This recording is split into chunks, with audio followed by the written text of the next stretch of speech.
everyone, and welcome to The Download, where we bring you the discussion and analysis from a Catholic perspective. Today is Tuesday, May 23rd, 2023.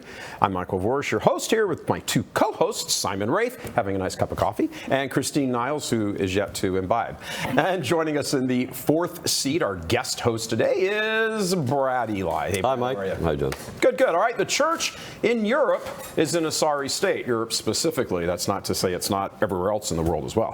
Few Catholics go to Mass on Sundays, and the hierarchy is infested with modernists pushing a pro-gay agenda. We're going to discuss the crisis of the church in Europe later in the show, but first, we're going to be talking with one of our esteemed reporters, very esteemed, Dr. Willie Mahoney, about the Swiss bishops apparently giving a platform to people who insult our Blessed Mother, Blessed Virgin Mary. Hey, William, what's going on with all this? I mean, it's revolting that even such a suggestion could be made.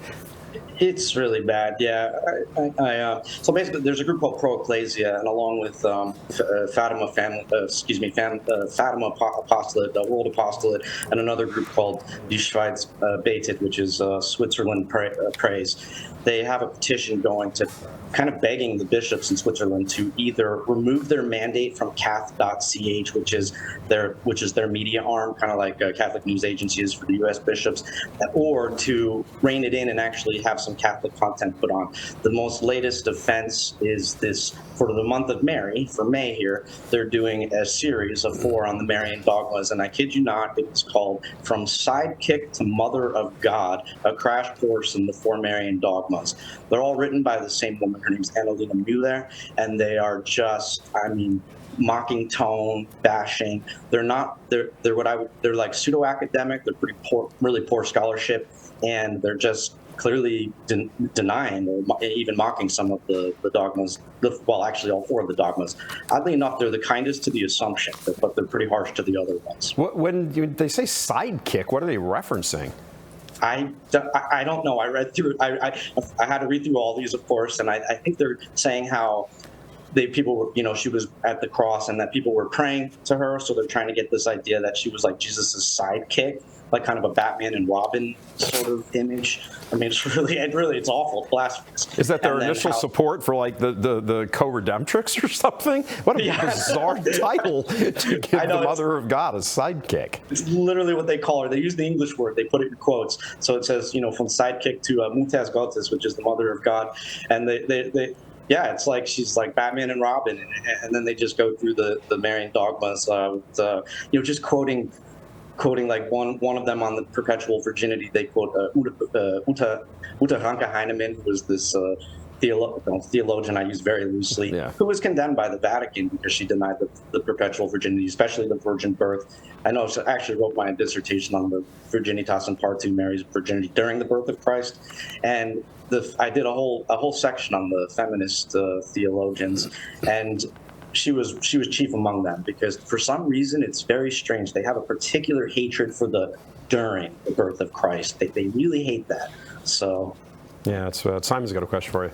Yeah, well, it's just sort of an interesting thing, and to kick off with you maybe breaking some stuff open for the audience, because obviously in Switzerland they speak more languages than you do, as being as it is really that place just sort of the north of the Alps there, and lots of different languages, lots of different cultures, and people have said the religion of Switzerland is money, which isn't necessarily incorrect, but obviously Switzerland is a very Protestant country in many ways. That's where Calvin was in Geneva, but it's also an intensely Catholic country. That, of course, is where the Swiss Guard comes from, also kind of ironically started by Calvin. So is there some kind of, is this sort of idea coming out of Switzerland, coming because of this almost kind of schizophrenic cultural religious situation the Swiss find themselves in? I mean, I guess it could be, you're right about the 4 languages. I remember when I saw the 4th one, which is Romansh. I didn't know what it was. I saw it on a newspaper when I was going to Basel. But it could be that. But oddly enough, a lot of the Protestant reformers, like Calvin himself, upheld the perpetual virginity of Mary. Luther did, Zwingli did, even Cranmer did. Later guys like Wesley did, Wycliffe. So they definitely have they're definitely schizophrenic there. But I think there's also just this bigger push with the, Der Synodal Weg, the German synodal way. They're very down with that, and they're very down with wanting to bless homosexuality, homosexual couples, and try to normalize that, and in some extreme cases even try to say it's holy. So I think that, I think it's an aspect of it, but it's a strange situation. Yeah, it's odd. It's very different. Dr. Mahoney, I have a question for you. You've been swimming in these waters for a long time now. You've been seminaries all around the world, up close and personal with bishops. What is the problem in your estimation? You're just going to spitball. What is the problem here with the episcopoi across the world, across the Atlantic? Are they evil, stupid, malformed, misdirected, mean well? How would you address that to our viewers? Probably all of the above. It depends on the individual. But I think what's at the heart of this is that Catholic the church is correct. The church teaches authoritatively in faith and morals, and the two are intimately connected. So what we believe also has to do with why we do what we do, why we practice the morality we practice. So, of course, there's some things you can know from natural law, but those things are raised even higher, like marriage is raised to the level of a sacrament, and then that has theological underpinnings to it. So I think once you compromise in the area of morality in your personal life, you're really just a hop, skip, and a jump from compromising on dogmas of the faith. It's very strange that you're going to find someone who's extremely orthodox on the dogmas of the faith, but lacks on a lot of moral questions. They go hand in hand. So I think that what you're seeing here is a general decline in morality, which is leading to a refutation of dogmas and doctrines of the church. Yeah, and I heard one time a cardinal discuss the fact. Well, he supposedly was a homosexual. Going back to the days of New York Cardinal Spellman in that era, and he was saying that present yourself very orthodox on dogma and very loose on morals, and you'll be liked by everybody. And that always kind of Cardinal Wright. Cardinal Pittsburgh. Yeah, Cardinal Wright. That was Donald Wuerl's mentor. Yes, and he was the one, thank you for that. He was the one actually that came out and said, you want to present yourself very conservative, very orthodox, very clear, traditional on dogma. So you can talk eloquently on the Trinity, but when it comes to morals, you kind of give a wide berth there. And he said you'd be loved by everybody. So I think these guys knew how to play the game and he was apparently a homosexual cleric at the time. But it's quite interesting. I always come back to that point. What is the problem with these guys? I don't know if it's a one answer fits all by any means. I think that model's unsustainable, though, which is why you're seeing more of this. Yeah, you can only play that game for so long, and then you're going to start compromising all of it. So yeah. That's what I think. Thank you. I remember in Wright's case, William, that he wrote I don't know if I'd call it a treatise, but pretty extensively on Our Lady. And it was as orthodox as could be, and cheering and praising and everything else. And so when you heard this stuff later, it was the morals stuff later with him and Wuerl and whatever else going on there. It was like, what? And if that's a deception or a deliberate way to try to fool people, it probably has some merit to it as a strategy. Talk. I don't think it's just a question of, hey, be strict on orthodoxy and loose on morals and everybody will like you. I mean, sure, but I think that also might be a step further and be a way to kind of cover your trail a little bit, because you'll be here. You've got this produced record of everything being good. Yeah, it doesn't take much rat poison to make the brownies poisonous. I mean, so it's kind of how the devil operates too. It gives you enough truth, mostly truth, but little taints in there as well, little tainted lies. So it sounds like that's what they're doing. In that case, that's just pure evil. I mean, it's a good strategy, but they're wicked. They have bad will at that point. So they're not. You can't say they're confused. They know what they're doing. Yeah, absolutely. And as we know, even Martin Luther it was in agreement with the dogma of the Immaculate Conception. So it's shocking that Catholic bishops in Switzerland would do it. Thanks very much for joining us once again, Dr. Mahoney, and we will see you later on. Thank you. All right, guys, what do you have for us today? I mean, that's really, I want to pick up with that whole thing. Is this a strategy to fool the people who engage in that, the bishops and clerics who engage in that kind of activity? Worrell, who was certainly no angel, essentially stole John Hardin's catechism and stuck his name on it, his own personal name on it, as though he had authored it when it was actually Father Hardin's.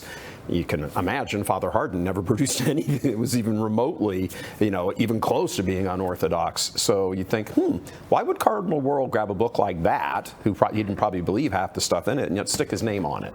Yeah, I think the answer to that, you have broken humanity, and that line breaks in all different directions.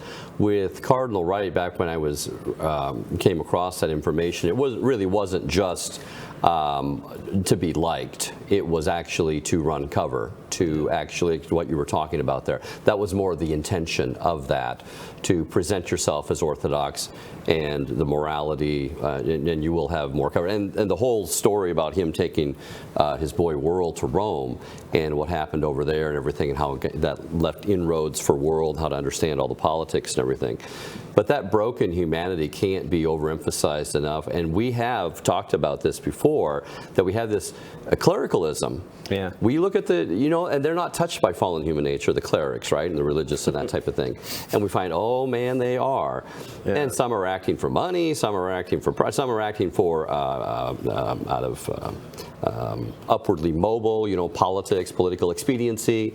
I just want to get promoted, that type of thing. And some are just dopes. I mean, they don't really, they just don't know the faith that well. They were the last Irish kid of 12 and, sort of the priest, for the family, which was always the case in Ireland. The youngest kid was always reserved for the priesthood, whether he was fitting for it or not. I don't think anybody thought in those terms of this is a very complex world and there's communism and globalism, but you just, the priest just offered mass and said confession. I don't think offered absolution. For priests, though, you see, I think this is the interesting thing. For priests, I don't think you need anything too complicated and too sophisticated. Your average priest, he's dealing with, in the words of Alfieri from one of my favorite plays, the petty problems of the poor. That's what he's dealing with on a daily basis. A lot of alliteration there from anxious authors. Oh, it's so good. Have you read A View from the Bridge? A View from the Bridge is like the greatest piece about like American Catholicism, the American immigrant experience, and the whole thing. It's fantastic. You should read it, Arthur Miller.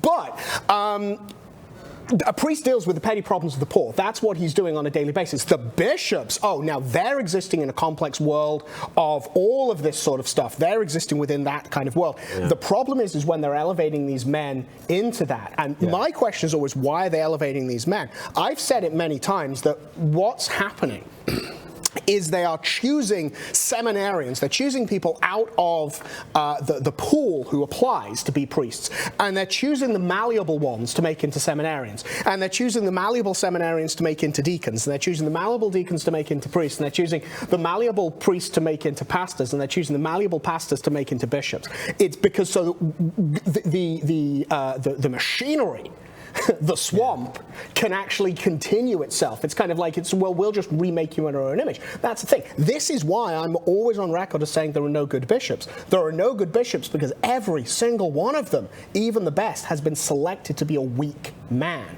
And this, I think, is the problem. That Not to be, but because he is. He's been selected there because he is. That's why he's gone so far. That's what you've got here in Europe. I don't know if any of these guys are necessarily down with this stuff. They just kind of go along with the tides. And the tides blow really strong in Europe. Yeah, I mean, a big question is Schönborn. I mean, Schönborn was not the sole author, but certainly the major.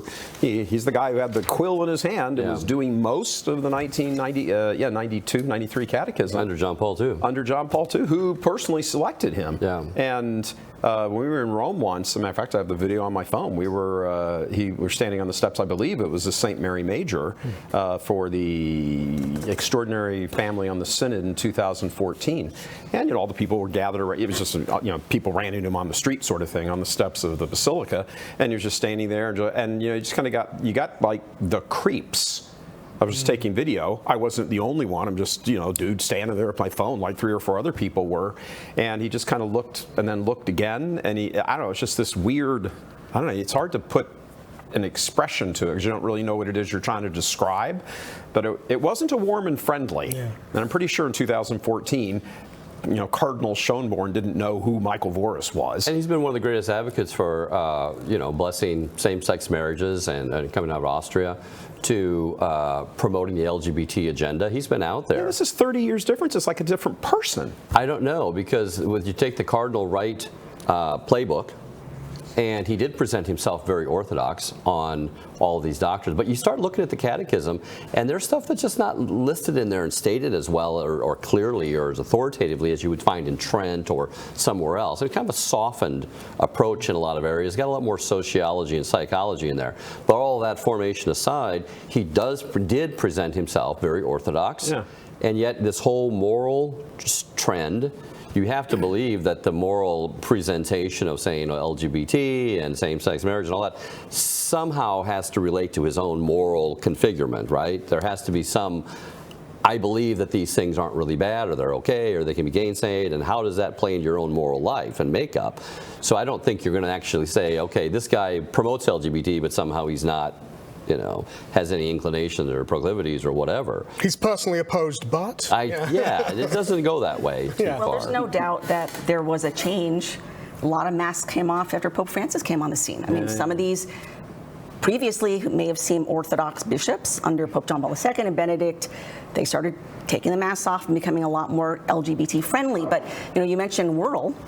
We've done extensive reporting on Cardinal Wuerl. We know that he was one of the worst cardinals in the U.S., also one of the most powerful cardinals in the U.S. As we all agree, there are just way too many weak bishops who are they think they're powerless in the face of all this, or they don't do enough to stand up against this. But the thing that's really disturbing is clearly there is an infiltration at the highest levels of the church, here in America as well as over in Europe, with some of the worst and most powerful people like Wuerl, like McCarrick. But then you have over in Europe as well, you've got the people leading the Germany synodal way who are at, Georg Betzing, you've got Johann Boni in Flanders, you've got, I mean, they're in the top positions of power pushing this agenda, and we don't have enough bishops pushing back. I mean, we mentioned these seminarians who are chosen. The straight, good Orthodox seminarians are persecuted and driven out, so you are left with the malleable ones. And I hate to say this, but these days, whenever I see a priest being promoted in the ranks to maybe Monsignor or some prestigious position at the USCCB, instead of thinking, oh, great, I immediately wonder, okay, what's going on behind the scenes with this person? Can I trust this person? Yeah, I have less trust for this person now. See how would you say it? Sort of disturbing to the Catholic sensibility that is that is your first response. It shouldn't be, and not what you should. It should be, oh, good for Father or your associate bishop, or auxiliary bishop, or whatever. That should be your first response. But it's not. Yeah. And I mean, this is, on the political scene, you talk about sort of the loss of faith in, who was it? Was it Gates? I can't remember who. Anyway, who just came out and said, I simply can't trust anything that comes out of the mouth of any of the federal law enforcement agencies, FBI, DOJ, nothing, zero. Can't trust any of them. We have just lost trust because you have lied and this and that for so long about everything. And that's just a human response, happens to be in the political arena. The same human response happens in the church as well. You have appointment after appointment, promotion, this, that, the other, and it turns out they're laundering billions of dollars. They're cutting secret deals with China for $2 billion a year, or whatever it was that atheist economist who didn't have a dog in the fight, discovers just doing hedge funds research in Italy. Just one thing after another. Even the SSPX thing that you've reported on so well here, and you just look at it after a while and you're like, one of the comments under today's Vortex, as a matter of fact, was, I'm just so sick to death of hearing this. Is there anyone in the church, meaning leadership, is there anyone in the church who cares about any of this stuff? And I don't know that it's so... There are no good bishops. I don't think that's an unwarranted response. It might be very broad in its painting, but where's it? Good bishop. Bishop told me to my face, who has a reputation of being good. He stands up and says something, Supich will cut his head off. That's a quote right to me in the parking lot. And what Well, then get your head cut off. Yeah, and what actually is Superch going to do? I get that Superch is from Chicago. Oh, I get that he's from Chicago, and that he could probably have you killed if he wanted. I'm surprised I'm still alive. Well, what he said to me, to put that in context, he said I have, I've got some very good things going on here, Mount Orthodox, in the diocese, and I brought in, this community, that community, we're setting things up and everything. If they do that, I'll, chop my head off. They'll throw in somebody here who'll destroy all of that. That was his explanation. I don't think it's much of a rationale. And I just said back to him, I said, so what? I said, God doesn't need you to have a religious order of brothers or nuns in there. And also, he can do whatever he wants. He needs you to stand up for the truth. Yeah, do you really think that would be the thing and everyone would see it done? You would become the example, you would become kind of the martyr at that point.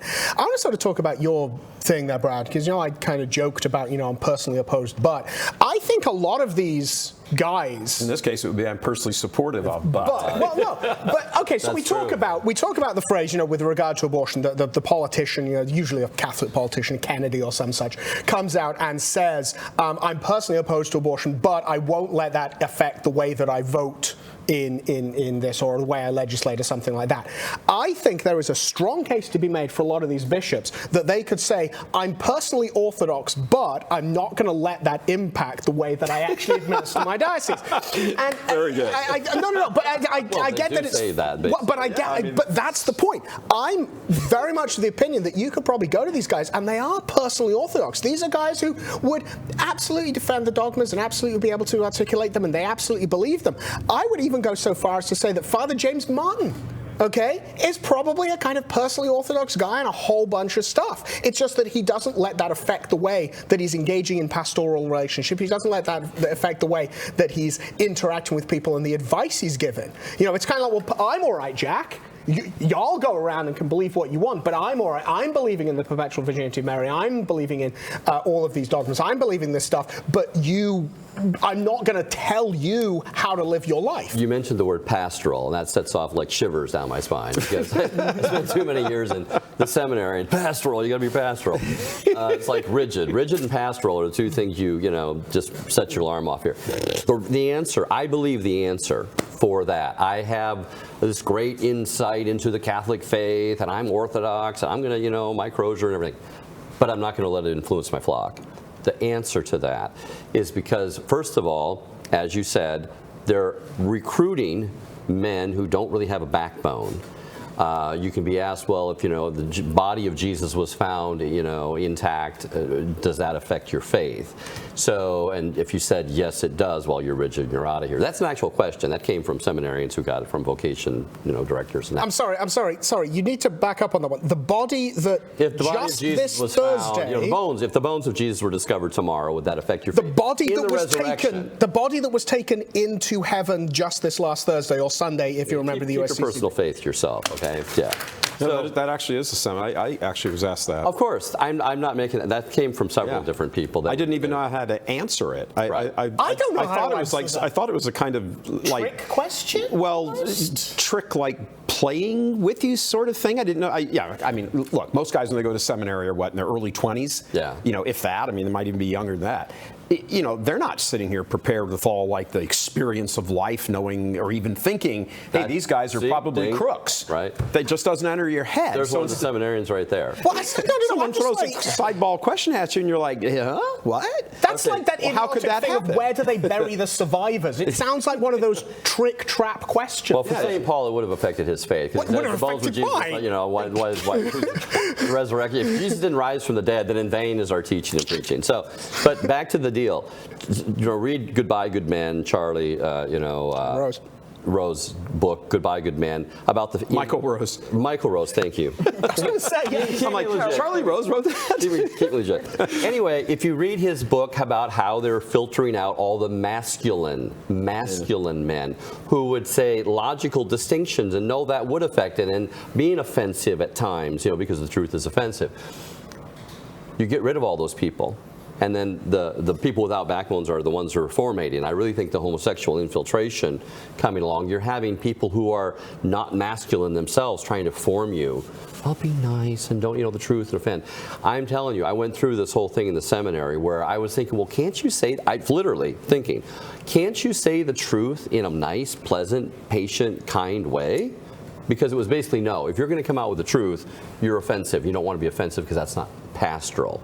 So I can stand on the truth. Yeah, I read the Catechism of Trent. I know all this stuff, but I can't tell you that because it's going to offend you. And if I offend you, that's not being nice and being pastoral, and therefore I can't actually come out with that. So that's the problem there. I've been formed to be nice. And that soft attitude has permeated the entire world, essentially. You know, today's topic is about Europe and the faith. And Europe has, as we know, a very long, illustrious Catholic history. In fact, European civilization was built on the Catholic faith. You look back at the centuries, you see all these heroic Catholics going to war to preserve the faith. For instance, with the Muslim onslaught back in many centuries ago. So many heroic, courageous Catholics going to die to preserve the faith in Europe. And Pope Benedict actually wrote an entire book on the loss of faith in Europe. It was titled Without Roots, Europe, Relativism, Christianity, and Islam. Hilaire Belloc, the British apologist for the Catholic faith, he wrote a book called Europe and the Faith, published in 1920, and this was one of his lines there. In such a crux, there remains the historical truth that this, our European structure, built upon the noble foundations of classical antiquity, was formed through, exists by, is consonant to, and will stand only in the mold of the Catholic Church. Europe will return to the faith, or she will perish. Correct. Sounds like a microaggression right there. So. That's the topic of tomorrow's Vortex, as a matter of fact, that very thing right there. Well, the idea that in Europe, you have like these on the end of the street corner, that church has been standing for 300, 700,000 years. You have all these monasteries. You have all the streets named according to the Catholic saints. This town gave birth to 3 or 4 or 5 or 6 different saints coming out. We don't have that over here. So, 200 years isn't very long in church history, and most of that history was not formed in the Catholic faith. We had to kind of earn our stripes in America, and that was earned by the religious orders, the teaching sisters, the diocesan program of having, a little pastor who's in his little church, and you have a little teaching convent next door, and you open a little Catholic school, and next thing you know, you have a little Catholic nucleus in that area, and that gets reduplicated, and that really took off in the late 1800s and all through the early 1900s. By 1960, we were like just flying off the charts with regard to Protestants and Catholics are all starting to come about here in America, and then into Catholics, Protestants just kind of kept going, gradually coming up. Protestants just took off exponentially in the Catholic Church and Catholic, laity and all that really went off the chart in the early 1900s and just kept on going. Sorry, go ahead. But but in Europe they've always had it. So when they lose it, it's got to be their own fault. It's the stark contrast was once again impressed on me a few weeks ago when I was in France. Just the vast difference between France, eldest daughter of the church, and America. And I encourage, if Catholics have the money, go visit France or one of these old Catholic European countries, because you will see a vast difference in everything. As I've mentioned before, you go to France and it's just in the bones of the country. It's in the soil everywhere you go. You've got Catholic remnants when you're walking down the street. You have the historic buildings with little cornices with a saint up there, or Catholic names here and there, churches everywhere. And people today just take it for granted. They take it for granted. There's a huge loss of faith in France. Most people never go to Mass anymore. It's like second nature. It's just breathing. They take it for granted. They don't realize that their very civilization was built on Catholicism. It's complete opposite here in America. In America, we have Puritan roots, and so Catholicism was the minority. We kind of had to fight for it. We were the minority. There was tremendous amount of Catholic persecution by Puritan colonies in the early. It was illegal to be Catholic in 11 of the 13 colonies. They actually banned Christmas in Puritan Boston for a few years, because for them Christmas was too papist, too much feasting. They did it in the UK. They're borrowing from the UK for a while. I'm actually doing a faith-based investigation on separation of church and state and the history of anti-Catholic persecution. But what was really interesting was when I was in Paris, I was given a tour of the Republican Guard, which is a part of the French armed forces. It's right in the heart of Paris. It's just a few steps from the Notre Dame Cathedral, and it was actually quite a privilege because most French don't ever get inside these, like the hallowed halls of the Republican Guard. This is where the elite military generals and officers have their quarters. This is where the president comes to have these meetings with them, and it's also where they have the horses that they use in the military processions, in the security detail in France and various other, in Paris as well. So I was given this tour. You know, there were like 150 absolutely gorgeous horses, 600 soldiers, and I was able to do it because a friend of the family arranged it, because one of the guards there is like a devout Catholic, so and a fan of Church Milton, by the way. So devout Catholic and fan of Church Milton kind of go together. But I thought it was really interesting was he took me to the forge. They make their own horseshoes there. They have their own metalworking and everything. And outside, there's a plaque to Saint Elijah. He's considered the patron saint of, metal workers. And I thought, this is really interesting. I was talking to him. I said, this is interesting because in America, you'd never be able to do this on a military base because there's separation of church and state. You can't have a plaque of a saint. And he said, well, they have something similar here as well. They try to separate the secular from the Catholic, but we say this is okay because it's part of tradition. So once again, it's part of this very long Catholic tradition in France that's just second nature to people over there, even though they've discarded it really from their daily lives. You mentioned that German synodal way. Is how egregious is it then when they come out for ordaining women and to the diaconate and promoting same-sex marriages, and now they're talking about masturbation and all sorts of sexual problems. That's in Germany. That's like in the heartland of Europe there. And so when they're going off the streets, I think you hit it on the head, though. They took it for granted. Where do the vocations come from? They come from the families that we talked about. Yeah. You don't have the faith in the family, those are the type of vocations you're going to have. They just follow sociology, psychology, and all the dogma and morals have gone out the window. I think it's interesting you describe Germany as being in the heartland of Europe, which it is, which means that it's very open to expanding in all directions, as we've seen Germany do on several occasions. But whether that expansion is welcome or not. Ding, ding. It very rarely is. But, and it isn't welcome now. So it's an interesting thing that there is a phrase in Europe that is said up until 1945. Well, there are two types of Germans. There are those with spikes on their helmets, and there are those with briefcases. Up until 1945, the ones with spikes on the helmets were in charge. After 1945, the ones with briefcases are in charge, which is why Germany's history is now called economics. But the whole thing is that Germany has always had this huge influence on Europe, and has always had a huge influence on the pan-European government of the EU and all of these economic blocs. So you will notice that countries with a deep liturgical Christian tradition, they end up in a position of economic embarrassment, and they get bailed out by Germany. And in many ways, just as like the colonial countries or the ex-colonial countries get bailed out by the United States, well, it comes with this thing. It comes with that element. Germany, of course, is the foundation of the Protestant revolt. That was Luther. I mean, that was Luther right there doing this. I think we have to accept the fact that the Germans started off by slaughtering 2 Roman legions, and they've just carried on since then dealing with Rome's representatives. This has been a perennial problem with what's happened in Germany. There is this deep strata of,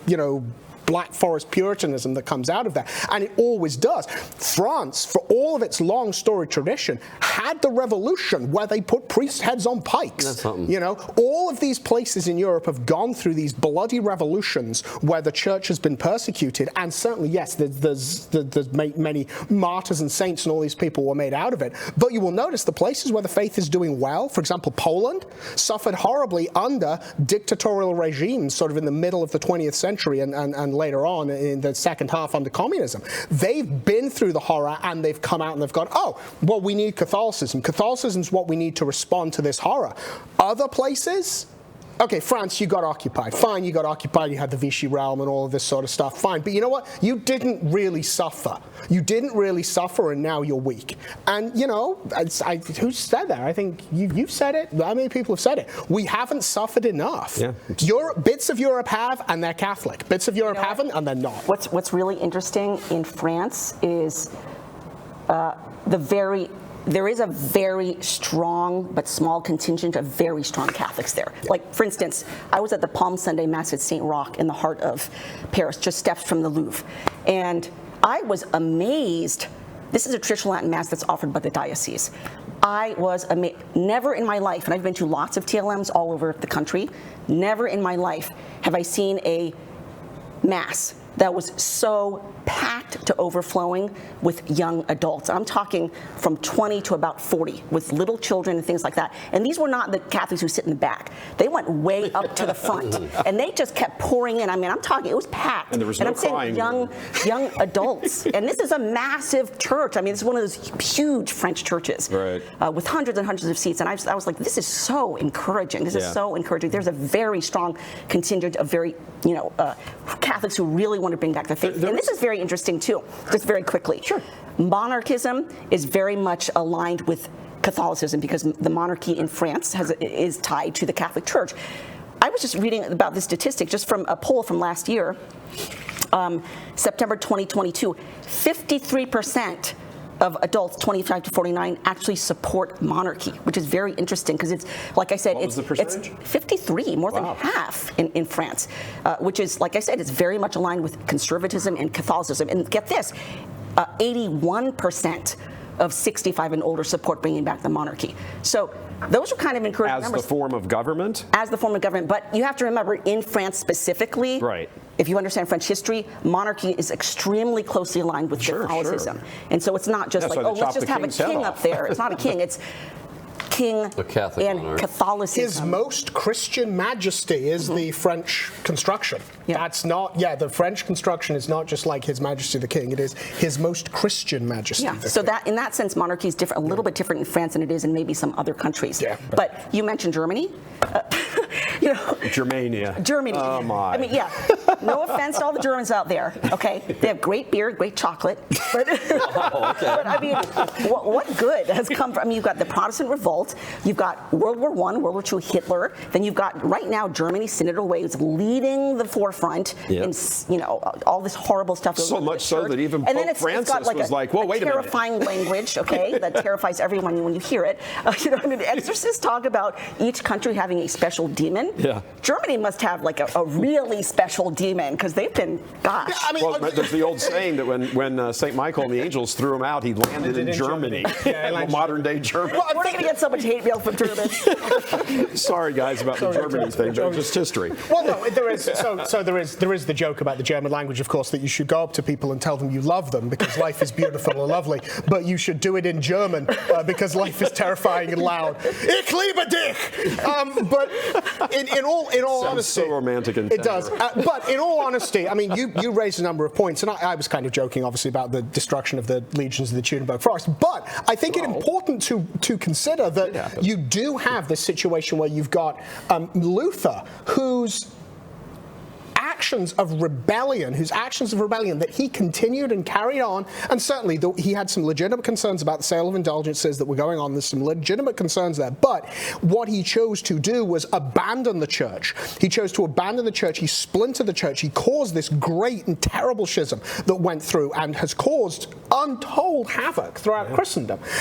You have Marxism come out there. You didn't list that in your litany of stuff. Marx was German. Everyone kind of goes, communism came from. Everyone's got this vision that Marx was a Rusky. He wrote it in England, but he was German. He was German, Everyone got this vision that like Marx was a Rusky or something because he's, because that's where it initially kicked off. No, Marx was a German who was writing about that sort of thing, and again, it comes out of that. You've got Nazism, you've got all the anti-Semitism and stuff that came out of that. One of the leaders of the whole, crazy philosophy stuff, German. Yeah, and I don't want to say that there's something like essentially like about the German people that does that. That's the thing. But Spoken like a Brit.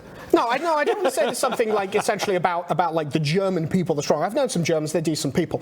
But so my best friends are. I have a few German friends. German friends. But I think a very important thing to be looking at is that there is a philosophy that has continued through here. Because all of these things, it's not like Protestantism and Marxism and Nazism and the Synodal Way. They're all, these are all like wrong in completely different ways. No, they're all wrong in explicit opposition to the Catholic Church. So it's like, what philosophically is happening there, again, at that point? Again, this Northern European German problem. I would include England. While we're piling on, which I think is deserved so here, I mean, you'd be hard-pressed to find another country that could check as many boxes in regard to anti-Catholicism as Germany has. I mean, a box or two is Vatican II, Reinfeld's into the cyber. You had Bismarck and his culture comp against the church. Church. That's why we had so many German immigrants because of Right. it. Yeah, I mean, you just kind of go on and on and on with this stuff, but also in the realm of philosophy, the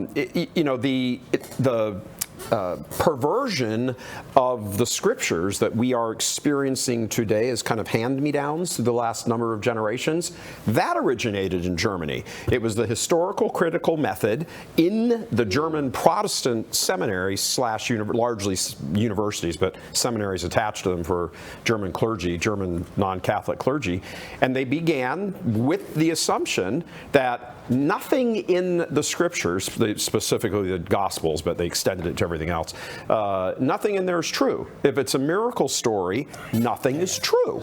So we've got this, this fellow rose from the grave. Well, what does that actually mean? Because that can't be true. So what does it actually mean? And that becomes the starting point, and it's based on all of the philosophy of all of those guys, Kant, Nietzsche, all of them. I mean, not Nietzsche wasn't born yet, but they're all inheriting and swimming in these same foul waters that whatever the Catholic Church says cannot be true, even though some good might be able to be gleaned from it for like how you order your society a little bit here and there.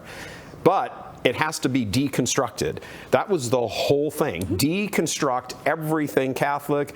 And if you go back to the legions in the forest in Germania, I mean, yeah, we can get a little giggle out of it, but it was to sort of deconstruct world order. I mean, not that the Romans were, the shining example of grace and all this, but they were masters of the universe before our Lord came, and and of course were converted eventually by barbarians and the church converting them. But you still have the perduring reality that there seems to be something. It's not for nothing that joke comes that when Satan got tossed out of heaven, he smashed to the ground on what is modern day Germany. There is a spirit of rebellion there. And why was Luther so successful? Yes, he had the printing press, but he was successful because there was a mindset. I mean, the pogroms against the Jews, centuries before anybody even heard of Hitler, were all German-inspired. There's this sort of domination, rebel against the established order, whatever it is, whether it's Caesar and his legions or the church and its philosophy and moral teachings or whatever. And it just comes, and here we have it again now.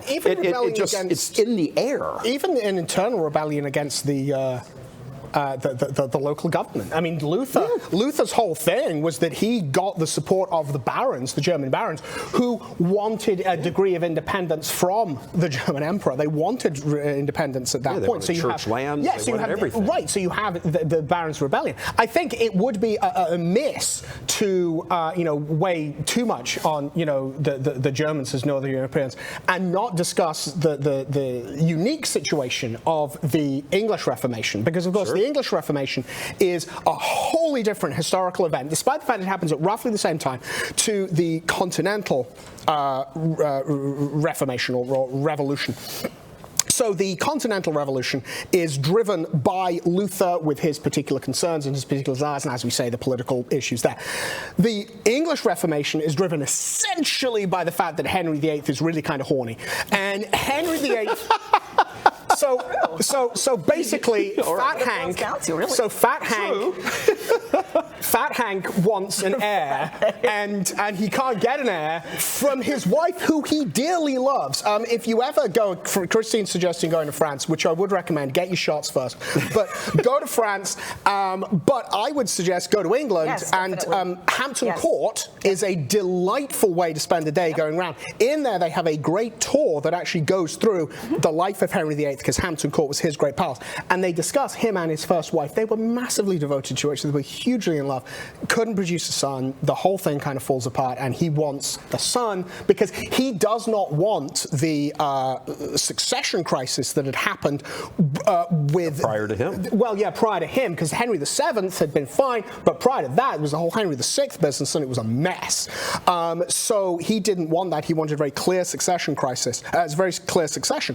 But obviously, obviously the Pope is like, hey, no can do on this divorce thing, mostly because his wife's brother was holding him hostage at the time, but we'll gloss over that. But the Pope had already dispensed for Henry to be able to marry Catherine, and now he turns around a few years later and goes, hey, will you dispense with that dispensation? Look, you've got to, I think you need to go back to because Anne Boleyn's hot. Well, it wasn't even a question that Anne Boleyn was hot. It was Anne Boleyn might produce a son, and that was the kind of the concern. But this is where it begins in England, and I think that is actually very interesting that when you actually look at it, now you've got this second thing that isn't necessarily about rebellion. It is about, I want it my way, particularly sexually, but I want it my way. I want a son. I don't want a succession.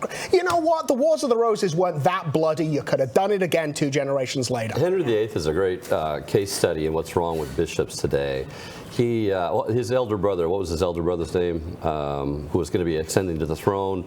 Henry VIII's elder brother. Anyway, he's weak. Probably Edward or William. William. Anyway, he goes off to, and what happened with Henry? Henry was sent to the seminary. Henry was supposed to be the dude that went on into the seminary and became a bishop and, you know, had all this papal estate, you know, estates and all this. This is a great snapshot of what you would have had then, a guy who's politically motivated, upwardly motivated, expedient. I will do what it takes, and I know my theology. That's why he was able to banter back and forth with canon law and all canon. You know, I need an annulment. He wrote the In Defense of the Faith, and they gave him the title the 7 Sacraments against Martin Luther. Right. Yeah. Right. So he knew it all because he was sent to the seminary because he never was supposed to be king. He was supposed to be a bishop. And that's the type of bishop you would have had today. And that's exactly why, because you had those type of bishops, only 2, Fisher and, only one bishop. Only one bishop, Fisher, gets the martyr's crown when Henry says, this is my church now. And none of them stood up except Fisher. So that's the snapshot. Carry that today. Do you have fallen human nature really that much different? No. You human have nature people never using changes. Expediency, politically motivated. You're like, no, that can't be with our bishops and clerics because why? Because they're clerics. Yeah. That's called clericalism. And we already talked about that. You're giving them way too much credit. They have to go to confession like everybody else. They're going to go to hell for sinning and breaking the 10 Commandments grievously like anybody else. And I give your boy Luther actually a lot of credit. Aside from the fact that he's German, he had the decency to leave the church. Thank you, Luther, for doing that, because now it's them and us. Right. Okay? We don't have that luxury today. He was excommunicated. They actually, now it's just all us in this murky water. And now you have the Dutch Catechism coming out, and you've got people like Rahner coming out of Germany and influencing Vatican II. I went to the seminary, Father Milady, great Thomist. In his estimation, Rahner from Germany was the single biggest reason why theology today has gone astray. Well, that's quite the button to take with you, a little badge to take with you in your judgment. Well, Luther left the church because he was excommunicated, and the problem is I don't think we have enough excommunications today. We need more, not because obviously because we hate these people, but because we need strong bishops saying, hey, I'm going to draw the line here. You're scandalizing the faith. You're leading all these souls out of the faith, and I will not allow this. You're excommunicated. This is medicine for your soul so that you will eventually come back. Tremendous act of charity. And I think that's it, that people today are lay Catholics are so scandalized because this boils down to a matter of justice. The lay people are the ones, normally, the lay people are the ones who are having the children and the grandchildren and this and that and everything. They're watching their families leave the faith, brothers, sisters, friends, whatever. We all know this. Everybody has 5, 10 close family members or friends who don't practice the faith anymore, even they were raised in it, at least culturally. And they're like, this is awful. Why won't you do something about it? Because this isn't right, meaning it's not just. You're creating an environment, you bishops are creating an environment whereby people I love and care about, my progeny, my children, my friends, everything, are leaving the faith, and you're the ones who are letting it happen and in many ways greasing the skids. And I don't know if it's just an obstinacy, like a personal obstinacy on the part of so many bishops today, or they don't want to own up to the reality that it is their fault. You're the leader, and an organization goes where it's led. Well, you're the lead. So they don't seem to plug into this. This is the kind of conversation we're having right here that they will not allow to happen anywhere. They just won't let it happen in the Chancery office and nothing. They won't let it happen. Yeah, it's the thing Brad was saying. You know, it's where we first came in with this. It's this whole like, you know, well, you can't be offensive. You've got to be nice. You're being malformed. If you have divine faith, even. Yeah, if you have divine faith, even at that point, but you're being malformed in that sense. And these guys, these bishops, yeah, they've been malformed to the point of, oh, well, we can't excommunicate somebody because that would be mean. That might upset them. We can't say this about this. We can't do that. We can't say you can't marry your sister's. It can't be the case that is the only ingredient in the stew. It can't be. Well, you start with men who are easily malformed. Then you actually put sociology and psychology in front of them instead of faith and morals in the seminary. Then you actually say you have to be tolerant and you have to be nice and all this. So only so long can you do that to start eroding. You never really got formed in supernatural faith. And then that supernatural faith erodes because I'm not imparting that. So I'm starting to become culpable for the lack of my sheep, having that, and I start to erode my. So these bishops are going around with what they think is supernatural faith, but they don't have supernatural faith at this point because they haven't professed it, stood up for it, defended it, and really were taught and formed in it in the seminary because they were too busy learning pastoral this and pastoral that. Yeah, but also you really wonder too. I'm serious. Brad has pastoral stuck in his craw and he's I mean, he says this a lot, like out just sitting out in the news pit, but I have to say I don't think I've quite seen it as passionately stressed as I have today. Honestly, at the end of the day, you wonder, it's not just a supernatural faith, you wonder, do these bishops, do these shepherds in Germany or elsewhere in Europe, here in the United States, do they really care about souls fundamentally, or do they care more about themselves? There's a wonderful scene from the film Becket. It's the excommunication scene. It's very dramatic. It's very theatrical. It's played by Rex Harrison. He's Becket. He's pronouncing excommunication on King Henry II. And like I said, it's a wonderful scene, very theatrical and dramatic. I don't think it actually happened that way in real life, but you know, he's got the staff and he's got the candle, and when he pronounces the excommunication, you know, it blows out the candle, representing like the light of God is gone from your soul, King Henry, and he knocks it down, and then the entire court like knocks down their candles, and he leaves. You know, but it worked. He was martyred, of course. But King Henry II did repent. He repented. He came back to the faith in a very dramatic fashion. You know, public penance, being flogged by the very monks who witnessed the martyrdom of Becket.